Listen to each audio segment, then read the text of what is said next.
Brikena Selmani ishte e ftuar sot në një emision, ku dhe foli për eksperiencën e saj në Big. Më ka ardhur keq që kam dal para Rogertit, sepse kam menduar se e mira në fund fiton. Por kur dola jashtë kuptova se publiku më ka mirëpritur njësoj si të isha finaliste, tha ajo. Unë kam dashur të tregoj karakterin tim dhe jo atë Brikenën e lasdruar, tha Brikena.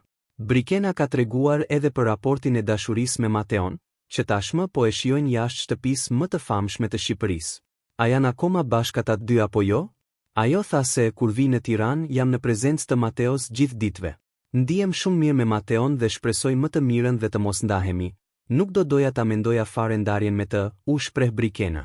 Kam pasur shumë oferta pas Big, ndoshta mund të më shihni në televizion, tha Brikena pas zbuluar detaje të mëtejshme. Por me sa u mor vesh ajo do moderoj programin She is on top dhe fansat mezi po e presin. Ju ku doni ta shikoni Brikin? Komentoni dhe jepni mendimin tuaj ku doni ta shikoni. Për më shumë lajme nga showbizi shqiptar ndiqni kanalin ton dhe bëni subscribe për të mos humbur asnjë lajm.